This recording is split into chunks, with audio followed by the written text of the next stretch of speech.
Hello students, আজকে আমরা দশম শ্রেণীর জ্ঞানচক্ষু যে তোমাদের গল্পটি রয়েছে এটি নিয়ে আলোচনা করব। সমস্ত গল্পটি খুব শর্ট করে অল্প সময়ের মধ্যে তোমাদের খুব ভালো করে বুঝিয়ে তোমাদের সামনে উপস্থাপনা করাই হচ্ছে বিয়ন্ড স্টাডি ইউটিউব চ্যানেলের উদ্দেশ্য। তোমরা চ্যানেলটি সাবস্ক্রাইব করো, ভিডিওটি যদি ভালো লেগে থাকে তাহলে ভিডিওটি লাইক করো, তোমাদের কিছু মতামত জানাতে হলে আমাদের কমেন্ট বক্সে কমেন্ট করো। ওকে, লেটস স্টার্ট করা যাক। জ্ঞানচক্ষু, আশাপূর্ণা দেবী রচিত জ্ঞানচক্ষু। এটি একটি ছোট গল্প থেকে কিছুটা অংশ নেওয়া হয়েছে। সেই ছোট গল্পটির নাম অর্থাৎ আমাদের জ্ঞানচক্ষুর উৎস সম্পর্কে জানতে হবে, যেটা তোমাদের খুবই সম্ভাব্য প্রশ্ন 1 নম্বরের প্রশ্নে আসতে পারে। তা হলো কুমকুম নামক ছোট গল্প থেকে জ্ঞানচক্ষু গল্পটি সংগৃহীত করা হয়েছে। অর্থাৎ জ্ঞানচক্ষুর উৎস হলো কুমকুম নামক ছোট গল্প, আশাপূর্ণা দেবী রচিত। এবার আমরা সরাসরি গল্পে প্রবেশ করছি। দেখো, গল্পে প্রবেশ করার আগে তোমাদের অল্প কটা কথা তোমাদের জানিয়ে রাখি যে জ্ঞানচক্ষু যে গল্পটি, এই গল্পটি একটি ছেলে তপনের সম্পর্কে। তপন স্কুলে পড়ে। তপনের লেখকদের প্রতি খুব আকৃষ্টতা, অর্থাৎ লেখক সম্পর্কে তার অগাধ ইচ্ছা, জানার ইচ্ছা, লেখক কেমন হয়, অর্থাৎ যারাই লেখে এবং তাদের বই ছাপানো হয় তাদের প্রতি তপনের বিশেষ একটা আকর্ষণ রয়েছে। এই আকর্ষণ কেমন এবং কীভাবে এই আকর্ষণই তপনকে ধীরে ধীরে একজন লেখক হতে সাহায্য করেছিল, এই সম্পর্কে আমরা এই গল্পটিতে জানতে পারব। শুরু করা যাক। প্রথম যে লাইনটি বলা আছে, দেখো, কথাটা শুনে তপনের চোখ মার্বেল হয়ে গেল। দেখো, এখানে মার্বেল বলতে বলা হচ্ছে আমরা যখন কোনো একটি ঘটনা শুনি, ধরো এমন কোনো ঘটনা শুনে আমরা ভ্যাবাচেকা খেয়ে যাই, অর্থাৎ যেটা আমরা আশা করিনি সেরকম কোনো ঘটনা আমাদের সামনে ঘটলো বা শুনলাম, এখানে মার্বেল বলতে সেই কথাটাই ব্যবহার করা হয়েছে। দেখো, মার্বেল নিয়ে আমরা ছোটোবেলা সবাই খেলা করছি। মার্বেল কেমন হয়? ছোটো ছোটো গুলির মতো দেখতে হয়। সেরকমই তপনের চোখ মার্বেলের মতো হয়ে গেল, অর্থাৎ সে কোনো অপ্রস্তুত হওয়ার মতো কথা শুনেছিল। কেমন শুনি দেখি। নতুন মেসোমশাই, মানে যার সঙ্গে এই কদিন আগে তপনের ছোটো মাসির বিয়ে হয়ে গেল, দেদার ঘটাপটা করে, তিনি নাকি বই লেখেন। আচ্ছা, তিনি নাকি বই লেখেন, এটা জানতে পারলো তপন কি তার ছোটো মেসো খুব রিসেন্টলি তার ছোটো মাসির বিয়ে হয়েছে, সেই ছোটো মেসো নাকি বই লেখেন, অর্থাৎ লেখক। এটা হঠাৎ করে একদিন তপন জানতে পেরেছিল। সেসব বইও নাকি ছাপা হয়, এটাও তপন জানতে পারলো যে সেই বইগুলো নাকি আবার ছাপাও হয়। তাহলে আস্তে আস্তে তপনের তার ছোটো মেসোর প্রতি কি আকৃষ্টতা বেড়েই চলেছে। অনেক বই ছাপা হয়েছে মেসোর অনেক বইও ছাপা হয়েছে, সেটাও সম্পর্কে তপন জানে। এবার দেখো, তার মানে তপনের নতুন মেসোমশাই একজন লেখক, সত্যিকারের লেখক। অর্থাৎ এবার তপনের বিশ্বাস করতেই হচ্ছে যে তপনের ছোটো মেসো একজন লেখক, যেই লেখক কিনা তপন এতদিন ধরে খুঁজে এসেছে, এবং লেখকের প্রতি তার যে টান, তার যে ভাবনা চিন্তা, তার যে অবাস্তব কল্পনা, সেই কল্পনাগুলো দেখো আস্তে আস্তে কেমন করে এখানে খণ্ডন হয়। তার সত্যিকারের যে চিন্তাভাবনা, তার যে লেখকদের প্রতি তপনের যে এক চিন্তাধারা ছিল, সেটা দেখবে এখন ধীরে ধীরে পাল্টে যাবে। জলজ্যান্ত একজন লেখককে এত কাছ থেকে কখনো দেখেনি তপন, দেখা যায় তাই জানতো না। বলছে জলজ্যান্ত একজন লেখক নিজের চোখের সামনে তপন এবার দেখতে পাবে। তাকে? তপনের ছোটো মেসোকে। লেখকরা যে তপনের বাবা, ছোটো মামা, মেজো কাকুর মতো মানুষ, এ বিষয়ে সন্দেহ ছিল তপনের। আচ্ছা, তপনের এ বিষয়েও সন্দেহ ছিল যে লেখকরা হয়তো আমাদের সাধারণ মানুষের মতো কি এরকম হয় না। তপনের বাবা, তপনের কাকা এদের মতো মনে হয় নয়, হয়তো ওদের আরও অন্যান্য কিছু বৈশিষ্ট্য থাকতে পারে। এটা ছিল কি তপনের মনের ধারণা। এই ধারণা দেখো এখন ধীরে ধীরে কি পাল্টে যাচ্ছে। অর্থাৎ তপনের যে ছোটো মেসোকে দেখে তপনের লেখকের প্রতি যে ধারণা ছিল সেটা এখন ধীরে ধীরে পাল্টে যাচ্ছে। কিন্তু নতুন মেসোকে দেখে জ্ঞানচক্ষু খুলে গেল তপনের। দেখো, জ্ঞানচক্ষু কথার অর্থ তোমরা আগে একটু বুঝে নাও। মনে করো তোমরা একটি বিষয় সম্পর্কে অনেকদিন ধরে তোমাদের ধারণা ছিল একরকম, কিন্তু হঠাৎ তোমরা সেই সত্যটা সম্পর্কে অবগত হয়ে সেই বস্তুটার প্রতি তোমার ধারণা একেবারেই পাল্টে গেল। তখন তোমার কি হলো? জ্ঞানচক্ষু খুলে গেল। অর্থাৎ তোমাদের যে আমাদের যে চোখ, সেই চোখ ছাড়াও আমাদের আরেকটি চোখ আছে, সেটা হচ্ছে জ্ঞানের চোখ। সেই জ্ঞানের চোখ খুলে গেল। তোমাদের একটি উদাহরণ দিয়ে বোঝাই। মনে করো তোমার একটি বন্ধু আছে, সে মনে করো তোমাকে খুবই ভালোবাসে, তোমার সাথে সবসময় সময় কাটায়, কিন্তু একদিন তুমি জানতে পারলে যে সে তার স্বার্থের জন্যই তোমার সাথে মেলামেশা করে, অর্থাৎ সে তোমার সত্যিকারের বন্ধু নয়। সেই দিন তোমার কি সেই বন্ধুটার প্রতি যে তোমার চিন্তাভাবনা ছিল তার থেকে তোমার জ্ঞানচক্ষু খুলে গেল। বুঝতে পারলে? এই রকম ব্যাপারটা হচ্ছে জ্ঞানচক্ষু। সেরকমই তপনের মেসোকে দেখে তপনের জ্ঞানচক্ষু খুলে গেল তপনের, কারণ তপনের লেখকদের প্রতি এক এক রকম চিন্তাভাবনা ছিল, সেটা আস্তে আস্তে মুছে যাচ্ছে। দেখো, এই জ্ঞানচক্ষু গল্পটিতে তপনের জ্ঞানচক্ষু দুবার খুলবে। একবার এই এখন খুললো লেখক সম্পর্কে, এবং আরেকটি আমরা পড়তে পড়তে জানতে পারবো কখন তপনের আরেকবার জ্ঞানচক্ষুর উদয় হয়। আশ্চর্য, কোথাও কিছু উল্টো পাল্টা নেই। অন্য রকম নেই, একেবারে নিছক মানুষ, সেই ওদের মতোই দাড়ি কামান, সিগারেট খান, খেতে বসেই আরে ব্যাস এত কখনো খাওয়া যায় বলে অর্ধেক তুলে দেন, চানের সময় চান করেন এবং ঘুমানোর সময় ঘুমান। অর্থাৎ এই সাধারণ সাধারণ যে কার্যকলাপ মানুষগুলো করে, অন্যান্য মানুষরা করে, এই সাধারণ কার্যকলাপগুলো দেখেও তপনের কি মনে হচ্ছিল যে এটা কি করে সম্ভব হতে পারে। সাধারণ মানুষ যে কাজ করছে, তপনের ছোটো মশেও তো সেরকমই কাজ করছে। সময় মতো খাওয়া দাওয়া, সময় মতো স্নান, খেতে বসে বেশি খাবার দিয়ে দিলে বলতো আরে ব্যাস আর লাগবে না, এরকম নানান রকম যে সাধারণ মানুষগুলো ব্যবহার করে সেরকমই ব্যবহার করে যাচ্ছিল। এই দেখে তপনের কি হচ্ছিল, মনে মনে আস্তে আস্তে ভাবছিল যে আমি তাহলে কি ভুলই ভাবতাম। মানুষ, লেখক তো মানুষের মতোই, সাধারণ মানুষের মতোই, আমাদের বাবা কাকা ওদের মতোই যেমন ব্যবহার তেমনই করে, ওরা যা যা কাজ করে রোজ দিনে, ওরা যা যা কাজ করে লেখকরাও তো তাই কাজ করে। এখন সেই চিন্তাভাবনাই তপনের মনে ঘুরপাক খাচ্ছে।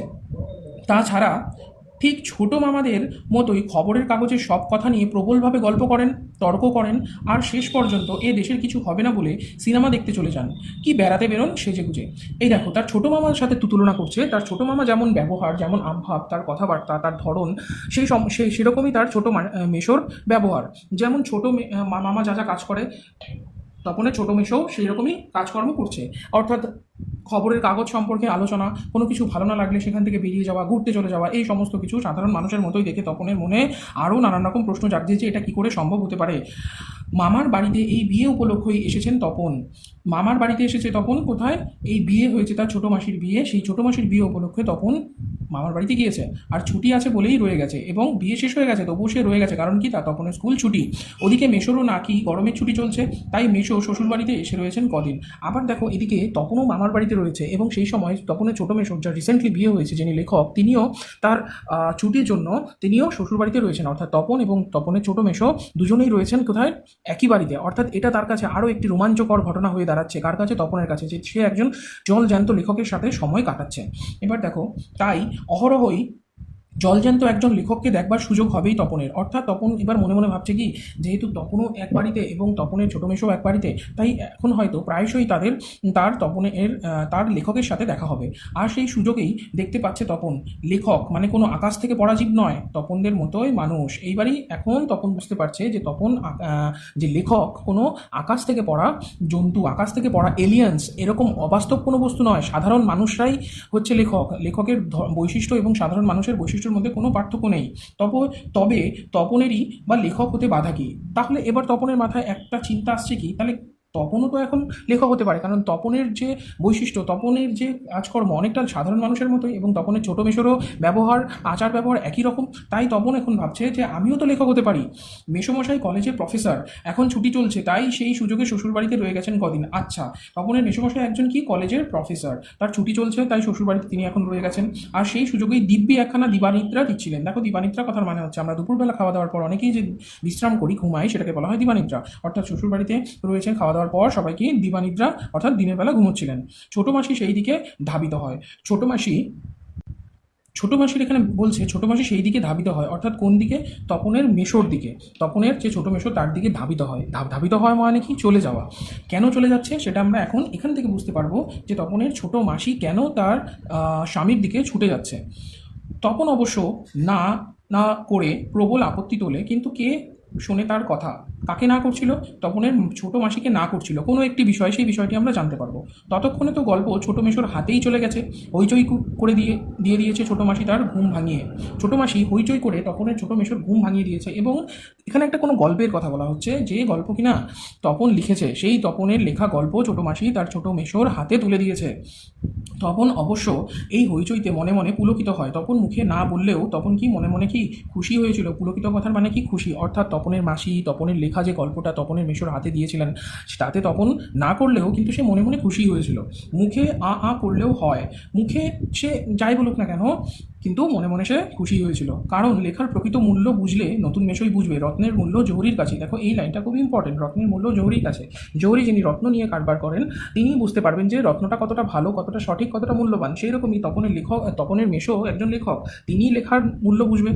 তার জন্যই তপনের মনে কি পুলকিত, অর্থাৎ তপনের মন পুলকিত, অর্থাৎ খুশিতে ভরা। কারণ তার লেখাটা এখন পড়বে কে? তপনের ছোটো মেশো। একটু পরে ছোটো মেশো ডেকে পাঠান তপনকে, এবং বোধ করি নতুন বিয়ের শ্বশুরবাড়ির ছেলেকে খুশি করতেই বলে ওঠেন, তপন, তোমার গল্প তো দিব্যি হয়েছে। দেখো এরপরে কি হয়, তপনের ছোটো মেশো গল্পটা পড়ে তপনকে ডেকে পাঠায় এবং ডেকে পাঠানোর পর হয়তো বা তিনি যে শ্বশুরবাড়িতে আছেন তাই একটি তার ছোট ছেলে রয়েছে শ্বশুরবাড়িতে, তপন তাকে কি খুশি করার জন্যই হয়তো এবং বাড়ির সকলকে খুশি করার জন্যই হয়তো তিনি এই কথাটা বলে থাকতে পারেন যে তপন তোমার গল্প তো দিব্যি হয়েছে, মানে খুব ভালো হয়েছে, একটু কারেকশন করে করে দিলে ছাপাতে দেওয়া হবে।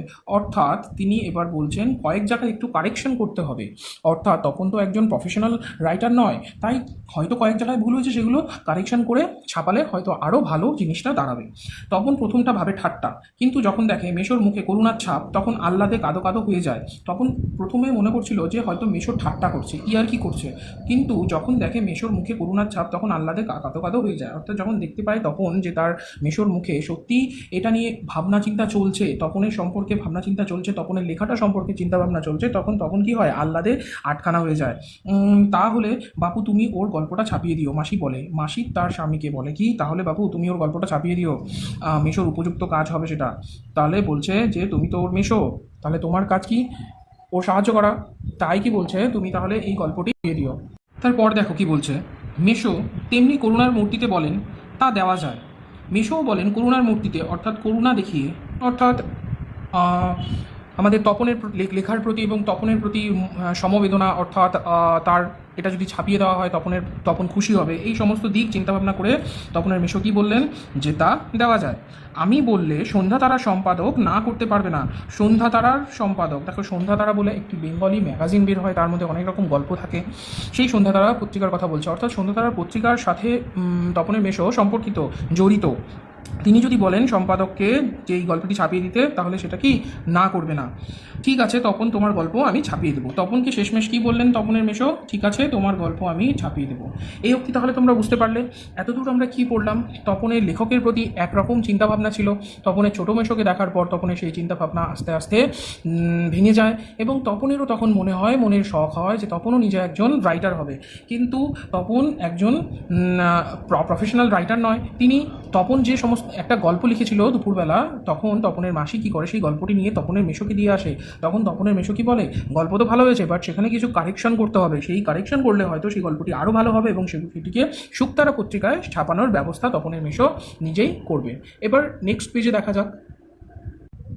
নেক্সট দেখো, বিকেলে চায়ের টেবিলে ওঠে কথা, অর্থাৎ বিকেলবেলা সবাই চা খেতে বসেছে, সেই সময় তপনের এই গল্পের কথা চায়ের টেবিলে সবাই তোলে, অর্থাৎ সবাই মিলে আলোচনা করে যে তপনের এই গল্পটা কেমন হয়েছে, আর সবাই তপনের গল্প শুনে হাসে। কিন্তু মেশো বলেন না না, আমি বলছি তপনের হাত আছে।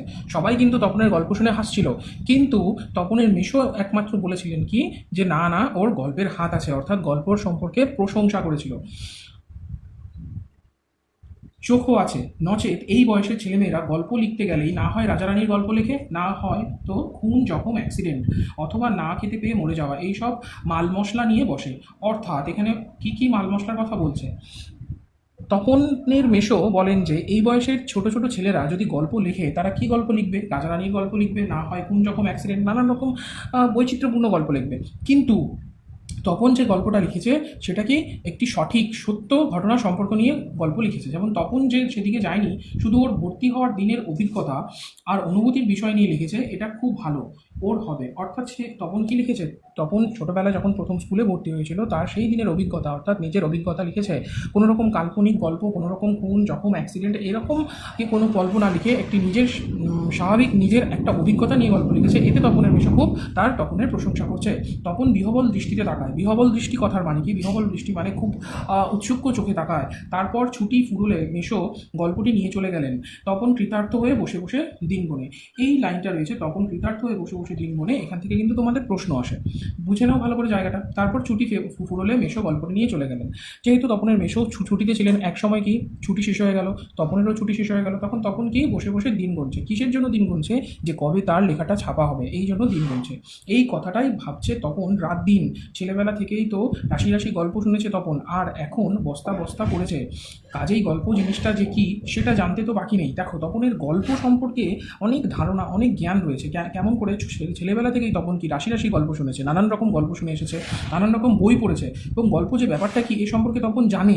তাই তপন কোনো অবাস্তব গল্প সম্পর্কে লেখেনি, তপন নিজের অভিজ্ঞতা সম্পর্কে লিখেছিল। শুধু এইটাই জানা ছিল না সেটা এমনই সহজ মানুষই লিখতে পারে। কিন্তু দেখো তপনের এমন ভুল একটা ধারণা ছিল যে এই যে গল্প গল্প তো সহজ মানুষই, সাধারণ মানুষই লিখতে পারে, সেটা তপনের জানা ছিল না। নতুন মেশোকে দেখে জানলো সেটা। তবে আর পায়কে তপনকে, নতুন মেশোকে দেখার পরই তপনের মনে কী জেগেছিল, তোমরা গত প্রশ্ন পৃষ্ঠায় পড়েছ যে তপনও এখন কি গল্প লিখবে, এটাই তপনের মনে জেগেছিল ইচ্ছা। আর পায়কে তপনকে, তপনকে পায়কে, মানে তপন এখন এক অন্য রাজ্যে বিরাজ করছে। তপন এখন একজন কি লেখক, এক ভাবী লেখক হতে যাচ্ছে। দুপুরবেলা সবাই যখন নিথর নিথর তখন আসতে একটি খাতা, হোম টাস্কের খাতা আর কি, বিয়ে বাড়িতে যেটি মা না আনিয়ে ছাড়েনি, অর্থাৎ হোম টাস্কের খাতা তপনের সঙ্গে এসেছিল। তো এটা কার জন্য এসেছিল? তপনের মায়ের জন্য। অর্থাৎ বলছে তপনের মা হয়তো বলেছিল যে বিয়ে বাড়িতে যাচ্ছ, শুধু পড়াশোনা কিছু হবে না, হোম টাস্কের খাতাটা নিয়ে নাও। তপন কী করেছিল, সেই হোম টাস্কের খাতাটা নিয়ে নিয়েছিল সঙ্গে। এক দুপুরবেলার কথা বলছে, যখন সবাই নিথর নিথর নিথর নিথর মানে কি, সবাই নিস্তব্ধ চুপচাপ, নিথর মানে কেউ নাড়াচাড়া করছে না, অর্থাৎ চুপচাপ রয়েছে, অর্থাৎ সবাই দিবানিদ্রায়, সবাই দুপুরবেলা খাওয়া দাওয়া করে সবাই ঘুমোচ্ছে। আর কলমটি নিয়ে 3তলা সিঁড়িতে উঠে গেল। হোম টাস্কের খাতা এবং কলমটা নিয়ে তখন কোথায় উঠে গেল? 3তলার সিঁড়িতে। আর তোমরা বিশ্বাস করবে কি না জানি না, একা শুনে বসে লিখেও ফেললো আস্ত একটা গল্প। এবং সে খাতা এবং কলম নিয়ে গিয়ে সিঁড়ি দিয়ে উপরে উঠে গিয়ে সে একটা আস্ত গল্পও লিখে ফেললো। লেখার পর যখন পড়লো, গায়ে কাটা দিয়ে উঠলো, তপনের মাথার চুল খাড়া হয়ে উঠলো। অর্থাৎ এই লাইনটার মানে কি, লেখার পর যখন তপন পড়লো, তখন নিজেও বিশ্বাস করতে পারছে না তখন এত ভালো গল্প লিখে ফেলেছে। এর ফলে তপনের কী হলো, গায়ে কাটা দিয়ে উঠলো এবং মাথার চুল খাড়া হয়ে উঠলো। এ কি ব্যাপার, এই যে সত্যি হুবহু গল্পের মতোই লাগছে, তার মানে সত্যি একটা গল্প লিখে ফেলেছে তপন। তার মানে তপনকে এখন লেখক বলা চলে। তপন এখন কি একজন লেখক হয়ে আছে। কেমন করে? সে সত্যি একটি গল্প লিখে ফেলেছে। হঠাৎ ভয়ানক একটা উত্তেজনা অনুভব করে তপন, আর দুধ দাঁড়িয়ে নিচে নেমে এসে ছোট মাসিকেই বলে বসে, ছোট মাসি একটা গল্প লিখেছি। ছোট মাসিকে সে বলেছিল প্রথম যে আমি গল্প লিখেছি। যখনই দেখলো যে তপন সঠিক একটি গল্প লিখে ফেলেছে, তপনের মনে হচ্ছে এই গল্পটি ভালো, তখন সে দৌড়ে এসে কাকে দেখালো? প্রথম ছোটো মাসিকে। কেন প্রথম ছোটো মাসিকে দেখালো? দেখো, ছোটো মাসিকে ওর চিরকালের বন্ধু, বয়সে বছর 8 বড় হলেও সমবয়সী, কাজেই মামার বাড়ি এলে সব কিছুই ছোটো মাসির কাছে। অর্থাৎ ছোটো মাসি তপনের কাছে কী ছিল? একজন বন্ধুর মতো। তপনের আহ্লাদ সব কিছু তপনের ছোটো মাসির কাছেই মিটত। তাই এই ভয়ানক আনন্দের খবরটা ছোটো মাসিকে সর্বাগ্রে দিয়ে বসে, অর্থাৎ সবার আগে, সর্বযুক্ত অগ্রে, অর্থাৎ সবার আগে গিয়ে এই খবরটি দেয়। তবে বিয়ে হয়ে ছোটো মাসি যেন একটু মুরব্বি হয়ে গেছে, তাই গল্পটা সবটা না পড়েই একটু চোখ বুলিয়ে বেশ পিঠ চাপড়ানো সুরে বলে, ও মা, এ তো বেশ লিখেছিস রে, কোনোখান থেকে টুকরিফাই করিসনি তো? দেখো, ছোটো মাসির আগে যেমন ছিল, কিন্তু বিয়ের পর তপনের মনে হচ্ছে যেন ছোটো মাসি এখন একটু মুরব্বি ধরনের হয়ে গেছে। দেখো, মুরব্বি কথার মানে কি? মোড়ল, যে সব জানতা। অর্থাৎ তপনের গল্পটা সম্পূর্ণ না পড়েই তপনের পিঠ চাপড়ে তপনের ছোটো মাসি বলেছিল যে খুব ভালো হয়েছে, এবং এটাও জিজ্ঞেস করেছিল যে কোনো থেকে টুকরিফাই করিসনি তো? দেখো, টুকরিফাই কথার মানে কি? কোনো জায়গা থেকে কপি করা। তপন কি কোনো জায়গা থেকে কপি করেছে কি না সেটা জিজ্ঞেস করেছিল। ছোটো মাসি, ভালো হবে না বলছি। এই কথাটা কে বললো উত্তরে? এই উত্তরে বললো তপন, যে না আমি কোনো জায়গা থেকে টুকরি করিনি। ছোটো মাসি, ভালো হবে না বলছি। আরে বাবা, খেপছিস কেন? জিজ্ঞেস করছি, বই তো নয়, রোষ। তোর ছোটো মশাইকে, তোর মেসো মশাইকে দেখাই। বলছে কি, রাগ করছিস কেন? খেপছিস কেন অর্থাৎ মানে কি, রাগ করছিস কেন? জিজ্ঞেস করছি, বই তো নয়। জিজ্ঞেস করেছে তপনকে যে এটা কি তুমি কোথা থেকে টুকলি করেছো? বললো কি তপন না। তখন কি বললো? রোষ, মানে একটু দাঁড়াও, তোর মেসোমশাইকে দেখাই। ছোটো মাসি কি করলো? তার স্বামীকে দেখানোর জন্য নিয়ে গেল, কিন্তু গেলেনই যে, মানে গেলেন অনেকক্ষণ হয়ে গেছে, সেটাই তখন বলতে চাইলো। দেখো, এরপর বলা আছে, কোথায় গল্পের সেই ৮৬ ছাপার অক্ষরে গাঁথা চেহারাটি? অর্থাৎ তপন কিসের অপেক্ষা করছে? কোন চেহারার কথা বলা হচ্ছে এখানে? তপন যে গল্পটা লিখেছিল সেই গল্পটি কবে ছাপা অক্ষরে বইয়ের আকারে আসবে তার হাতে, তার অপেক্ষায় তপন করছিল। যার জন্য হাঁ করে আছে তপন, মামার বাড়ি থেকে বাড়িতে চলে এসেও। মামার বাড়ি থেকে এখন তপন কোথায়? বাড়ি চলে এসছে, এবং তবুও সে কি সেই গল্পের বইটার জন্য অপেক্ষা করছে। কোন গল্পের বই? তার নিজের হাতের লেখা গল্পের বই কবে ছাপা হয়ে তার হাতে আসবে। এবার পরের পেটে দেখো কি বলা আছে। এদিকে বাড়িতে তপনের নাম হয়ে গেছে কবি, সাহিত্যিক, কথাশিল্পী, আর উঠতে বসতে ঠাট্টা করছে, তোর হবে, হ্যাঁ বাবা তোর হবে। এদিকে তপনের কি হচ্ছে? সবাই তাকে কি কবি, সাহিত্যিক, এই কথাশিল্পী, এই সমস্ত বলে তাকে সবাই ডাকছে এবং উঠতে বসতে সবাইকে কী করছে, সবসময় তার সাথে ঠাট্টা করছে। ঠাট্টা মানে ইয়ার্কি করছে সবাই, যে তোর হবে, হ্যাঁ বাবা তোর হবে। এখানে হবে কথার অর্থ হচ্ছে তপন কী হবে, তপন একজন সত্যিকারের লেখক হবে। তবু এইসব ঠাট্টা তামাশার মধ্যেই তপন আরও 2-3টে গল্প লিখে ফেলেছে। ছুটি ফুরিয়ে এসেছে, হোম টাস্ক হয়ে ওঠেনি, তবু লিখছে, লুকিয়ে লিখছে, যেন নেশায় পড়েছে। মানুষ নেশায় পড়লে লুকিয়ে লুকিয়েও সেই কাজ করতে চায়, কিন্তু তপন এখানে কিসের নেশায় পড়েছে? তপন এখানে গল্প লেখার নেশায় পড়েছে। লুকিয়ে লুকিয়ে বাড়ির যে ছুটিতে বাড়ির কাজ দেওয়া হয়েছিল স্কুলে, সেটা না করেও সে গল্প লিখছে লুকিয়ে লুকিয়ে। তারপর ছুটি ফুরোলো, রীতিমতো পড়া শুরু হয়েছে। প্রথম গল্পটি সম্পর্কে একেবারে আশা ছাড়া হয়ে গেছে, বিষণ্ণ মন নিয়ে বসে আছে। এমন সময় ঘটলো সেই ঘটনা। মানে কোন ঘটনার কথা বলা হয়েছে সেটা আমরা পরে জানবো। এখান থেকেও তোমাদের কোয়েশ্চেন আসে। দেখো, অনেক দিন হয়ে গেছে, ছুটিও শেষ হয়ে গেছে, কিন্তু তখন সেই গল্পটি, যে গল্পটি প্রথম লিখেছিল, তখন সেই গল্পটি এখনও ছাপা অক্ষরে তার হাতে এসে পৌঁছালো না, অর্থাৎ বইটা এখনও ছাপা হলো না। সেই ঘটনার সেই জন্যই তপনের মন কি বিষণ্ণ মন হয়ে বসে আছে। মানে তপনের কিছু ভালো লাগছে না, হয়তো তপনের খালি শুধু ওই বইটির কথাই মনে পড়ছে, কখন তার বইটা গল্পটা ছাপা হয়ে আসবে। ছোটো মাসি আর মেশো একদিন বেড়াতে এলো, হাতে এক সংখ্যা সন্ধ্যা তারা। একদিন কি হলো, একটা ঘটনা। একদিন ছোটো মাসি এবং মেশো তপনের বাড়িতে বেড়াতে এলো এবং তাদের হাতে ছিল একটি সন্ধ্যা তারার সংখ্যা, মানে একটি পত্রিকা। কেন, হেতু, সন্ধ্যা তারা নিয়ে কেন? তখন তপনের মনে প্রশ্ন আসছে। তপনের মেশো এবং মাসি তো বাড়িতে আসলো, কেন তারা হাতে সন্ধ্যা তারা নিয়ে কেন আসলো? এটা তপনের মনে প্রশ্ন যাচ্ছে। বুকের রক্ত ছলকে ওঠে তপনের। এখান থেকেও তোমাদের প্রশ্ন আসে, বুকের রক্ত তপনের কেন ছলকে উঠেছিল? দেখো, আমাদের খুব, ধরো আমরা কোনো কিছুর জন্য অপেক্ষা করে আছি, হঠাৎ করে সেই মুহূর্তটা আমাদের সামনে আসছে। সেই সময় কী হয়, আমাদের বুকের ভিতর একটি যে ওটাকে ওই জিনিসটা আমাদের সামনে পাবো বলে আমাদের বুকের ভিতর যে একটা মনের ভিতর যে একটা পরিবর্তন হয়, সেই কথাটাই এখানে বুকের রক্ত ছলকে ওঠার সাথে তুলনা করা হয়েছে। কেন? তপন এবার হয়তো বুঝতে পারছে সেই সন্ধ্যা তারার মধ্যে তপনের লেখা সেই প্রথম গল্পটি ছাপা হয়েছে, এই জন্য তপনের বুকের রক্ত ছলকে ওঠে। তবে কি সত্যিই তাই? সত্যিই তপনের জীবনে সবচেয়ে সুখের দিনটি এলো আজ? তপনের জীবনে সুখের দিন এলো। কেন সুখের দিন এলো? তপন এবার কি ভাবছে, যে তপন এখন সত্যিকারের একজন লেখক হয়ে গেছে। তপনের সেই গল্পটি ছাপা হয়েছে সন্ধ্যা তারার পত্রিকায়, কিন্তু তাই কি সম্ভব? সত্যিকার ছাপার অক্ষরে তপন কুমার রায়ের লেখা গল্প হাজার হাজার ছেলের হাতে হাতে ঘুরবে? তপন এবার এটাও মনে মনে ভাবছে, এটাকেও সম্ভব। তপন যে গল্পটি লিখেছে, এত যদি ছাপা হয়, তাহলে হাজার হাজার ছেলেরা তার এই গল্পটা পড়বে। এটাও কি সম্ভব হতে পারে? পৃথিবীতে এমন অলৌকিক ঘটনাও ঘটে। তখন এই ঘটনাকে কিসের সাথে তুলনা করছে? অলৌকিক ঘটনা, অর্থাৎ তখন এটা বিশ্বাস করতে পারছে না, এটা কি সত্যি ঘটেছে কিনা। তা ঘটেছে, সত্যিই ঘটেছে। সূচিপত্রেও নাম রয়েছে। যখন তপন গল্পের বইটি, শুকতারা বইটি হাতে নিয়ে যখন দেখছে, তখন কি দেখছে? সূচিপত্রে তপনের নাম রয়েছে এবং তার গল্পেরও নাম রয়েছে কি, প্রথম দিন, শ্রী তপন কুমার রায়, তার গল্পের নাম এবং তপনের নিজের নাম। সারা বাড়িতে শোরগোল পড়ে যায়, ওই হট্টগোল হয়ে যায় সারা বাড়িতে, যে তপনের গল্প পত্রিকায় ছাপা হয়েছে, তপনের লেখা গল্প পত্রিকায় ছাপা হয়েছে, ওর লেখক মেশো ছাপিয়ে দিয়েছে। পত্রিকাটি সকলের হাতে হাতে ঘোরে, সকলেই একবার করে চোখ বোলায় আর বলে, বারে চমৎকার লিখেছে তো। অর্থাৎ পত্রিকাটি পেয়ে সবাই বাড়ির উল্লসিত। বাড়ির ছেলে, তার লেখা একটি গল্প ছাপানো হয়েছে, তপনের মেশো ছাপিয়ে দিয়েছে। সবাই কি ওই গল্পটি একবার করে চোখ বুলিয়ে নিচ্ছে। মেশো অবশ্য মৃদু মৃদু হাসেন, বলেন একটু আধটু কারেকশন করতে হয়েছে অবশ্য। মেশো আবার একটু মৃদু হেসে কি বলছে, ঠিক আছে, একটু কারেকশন করতে হয়েছে অবশ্য। নেহাত কাঁচা তো।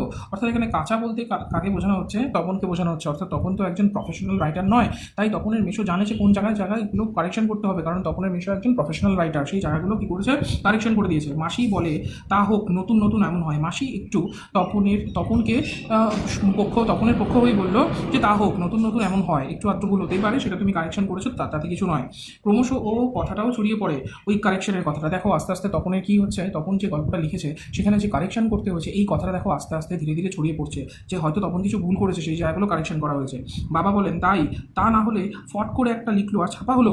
এই দেখো, এখন আবার তপনের বাবার মনেও প্রশ্ন জেগে উঠলো, যদি কারেকশন নাই করা হয় তাহলে এটা কি হতে পারে যে তখন একবার লিখলো এবং সেটাই ছাপা হয়ে গেল? মেজো কাকু বলেন, তা ওরকম একটি লেখক মেশো থাকা তো মন্দ নয়, আমাদের থাকলে আমরাও চেষ্টা করে দেখতাম। দেখো, এখন সব ক্রেডিট, সব তপনের গল্প লেখার যে তখন যে নিজে কষ্ট করে নিজে গল্পটা লিখেছে, নিজে বানিয়ে লিখেছে, সমস্ত ক্রেডিট কার কাছে যাচ্ছে?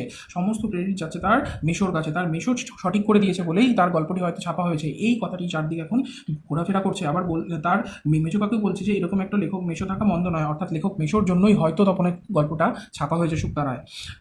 ছোটো মাসি আত্মপ্রাসাদের প্রসন্নতা নিয়ে বসে বসে ডিম ভাজা আর চা খায়, মেশো শুধু কফি। অর্থাৎ সবাই চা কফিকে সমস্ত কিছু খাচ্ছে। আজ আর অন্য কথা নেই, শুধু তপনের গল্পের কথা আর তপনের নতুন মেশোর মহত্বের কথা। আজ আর অন্য কথা হচ্ছে না, চা খেতে বসে অন্য কথা যে হয় তপন সম্পর্কে, সেই সম্পর্কে এখন অন্য কথা হচ্ছে না, এখন শুধু হচ্ছে তপনের গল্পের কথা আর তপনের নতুন মেশোর মহত্বের কথা। মহত্ব মানে এখানে কী মহত্বর কাজ করেছিলেন তোমরা জেনেছো আগেই। তপনের যে লেখাটা কালেকশন করে তিনি নিজে গল্পটি ছাপিয়ে দিয়েছিল। উনি নিজে গিয়ে না দিলে কি আর সন্ধ্যা তারা সম্পাদক তপনের গল্প করে আঙুল দিয়ে ছুতো? দেখো এখানেও একটি লাইন যেখানে বোঝা যাচ্ছে এখানে সমস্ত কৃতিত্বই তপনের মেশোর। যে উনি যদি গল্পটি শুক্তার অফিসে গিয়ে নিজে না দিতেন হয়তো তার তপনের গল্পটা ছাপাই হতো না। তাহলে এখানে সমস্ত কৃতিত্ব চলে যাচ্ছে তপনের মেশোর কাছে। তপন যেন কোথায় হারিয়ে যায় এই সব কথার মধ্যে। এই লাইনটি থেকে তোমাদের এখানে প্রশ্ন আসে, তপন কোথায় হারিয়ে যায় কোন সব কথার মধ্যে? এতক্ষণ যে আমরা পড়লাম এখান থেকেই তোমাদের উত্তর লিখতে হবে। গল্প ছাপা হলে যে ভয়ঙ্কর আহ্লাদটা হবার কথা সেই আহ্লাদ খুঁজে পায় না। দেখো একটি গল্প ছাপা হয়েছে তপনের উৎসুকতা অনেক ছিল, কিন্তু হঠাৎ এই সমস্ত কথার মধ্যে তপন হারিয়ে যাচ্ছে। যে এই সমস্ত কথা অর্থাৎ এখানে সমস্ত কৃতিত্বই তপনের মেশর। তপনের কোনো এখানে কোনোই কৃতিত্ব নেই। তার গল্পটা সে লিখেছে এবং তার ছোটো মেশো কারেকশন করে দিয়েছে বলেই কি সম্পূর্ণ গল্পটার কৃতিত্ব তার ছোটো মেশোর? এই সব কথার মধ্যে তপনের আহ্লাদ, যে খুশি হওয়ার কথা তার গল্প ছাপানো হয়েছে, এই সমস্ত কিছু কথার মধ্যে সে হারিয়ে যাচ্ছিল এবং আহ্লাদটাও সে খুঁজে পাচ্ছিল না। নেক্সট পেজে কী আছে দেখো। অনেকক্ষণ পর মা বলেন, কই তুই নিজের মুখে একবার পড় তো তখন শুনি। বাবা তোর পেটে পেটে এতক্ষণে বইটা নিজের হাতে পায় তখন। এতক্ষণ পর্যন্ত তখন বইটা তার হাতে পায়নি। তপনের মা বলল কি, তুই একটু নিজের মুখে গল্পটা পড়ে শোনা। তোর পেটে পেটে এই কথাটির মানে হচ্ছে যে তপন গল্প লিখে ফেলতে পারে, এই জিনিসটা কেউ জানতো না। তপন কাউকে কোনো কিছু বলেনি। এটাই তপনের মার কি আশ্চর্য লাগছে এবং বললেন যে তুমি নিজে গল্পটা পড়ো। মা বললেন, কই পড়, লজ্জা কি, পড় সবাই শুনি। পড়তে বললো সবার সম্মুখে। তপন লজ্জা ভেঙে পড়তে যায়। কেশে গলা পরিষ্কার করে, কিন্তু এ কি, এসব কি পড়ছে তপন, এ কার লেখা? দেখো তখন যেই গল্পের বইটি পড়া শুরু করে তখন আশ্চর্য হয়ে যায় এবং সে নিজেকে প্রশ্ন করে, এসব কী পড়ছে তপন, এটি কার লেখা? তপন তো এই সমস্ত কিছু লেখেনি। এর প্রত্যেকটি লাইন তো নতুন, আনপড়া, তপনের অপরিচিত। আনপড়া মানে একদম নতুন, অপরিচিত। তপন যে গল্প লিখেছিল সেই লাইনের সাথে কোনো কিছুই মিলছে না। তপনের ওই লেখার সাথে একদম অপরিচিত। তপন জানি না এটা কে লিখেছে। এর মধ্যে তপন কোথা, অর্থাৎ তপন এখানে কোথায়, এই গল্পটার মধ্যে তপনের লেখা গল্পটা কোথায় তপন নিজেই খুঁজে পাচ্ছে না। তার মানে মেশো তপনের গল্পটিকে আগাগোড়াই কারেকশন করেছেন। আগাগোড়াই মানে কি, সম্পূর্ণ গল্পটিই পাল্টে দিয়েছে কারেকশনের নাম করে, অর্থাৎ নতুন করে লিখেছেন নিজের পাকা হাতে কলমে। তপনের গল্পটি লেখেনি, তপনের গল্পটি ছাপানো হয়নি। তপনের ছোটো মেশো নিজেই নিজের হাতে গল্পটি লিখেছে। তপন আর পড়তে পারে না, তপন আর পড়তে পারছিল না, বুবার মতো বসে থাকে। তারপর ধমক খায়, কী রে তোর যে দেখি পায়া ভারী হয়ে গেল, সবাই শুনতে চাইছে তবু পড়ছিস না, না কি অতি আহ্লাদে বাক্য পড়ে গেল? দেখো তপনের কি সমস্যা হচ্ছে, তপন তো সেটা বলতে পারছে না। যে তপন যে গল্পটা লিখেছিল সেই গল্পটা নেই, সেখানে সম্পূর্ণই আলাদা গল্প। তপনের মেশো কালেকশন করতে গিয়ে পুরো গল্পটাই এখানে পাল্টে দিয়েছে। এই সমস্ত দেখে তপনের মুখের বাক্য বের হচ্ছিল না এবং গল্পটা পড়তেও পারছিল না, যেহেতু গল্পটা তপনের লেখা নয়। তাই সবাই তাকে আবার বলছিল যে তোর গল্প ছাপা হয়েছে বলে তোর কি পায়া ভারী হয়ে গেছে? অর্থাৎ এখানে পায়া ভারী মানে বলতে এখানে বোঝানো হয়েছে যে হয়তো তোর অহংকার হয়ে গেল, তুই গল্পটা পড়তে চাইছিস না, আমরা সবাই শুনতে চাইছি। কিন্তু এখানে তো পরিস্থিতি অন্যরকম ছিল, সেটা তোমরা নিজেই জানো। তপন গড়গড়িয়ে পড়ে যায়, তপনের মাথায় ঢোকে না সে কী পড়ছে, তবু ধন্যি পড়ে যায়। আর একবার রব ওঠে, তপনের লেখক মেশো তপনের গল্পটি ছাপিয়ে দিয়েছে। তপন কিছুই বোঝে না, শুধু গল্পটি পড়তে থাকে পরপর। এবং তপনের মেশোর এই সময় কী হয়, তপনের মেশোর কিছু কৃতিত্বের কথাও উল্লেখ করা হয়, যেমন তপনের মেশো ছাপিয়ে দিয়েছে।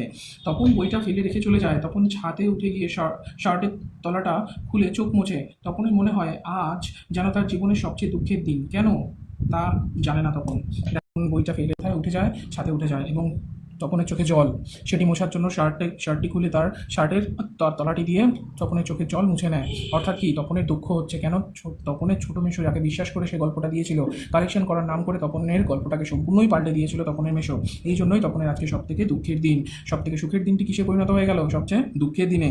শুধু এই দুঃখের মুহূর্তে গভীরভাবে সংকল্প করে তপন, যদি কখনো লেখা ছাপাতে হয় তো তপন নিজে গিয়ে দেবে, নিজের কাঁচা লেখা ছাপা হয় হোক না হয় না হোক। দেখো তপন এখানে একটি কি সংকল্প করলো এই দুঃখের দিনে, যে সে যদি কোনোদিনও আর গল্প লেখে সে নিজের হাতে গিয়ে ছাপাখানায় সেই ছাপানো তার লেখা গল্প দিয়ে আসবে, তাতে হয় ছাপানো হোক অথবা না হোক।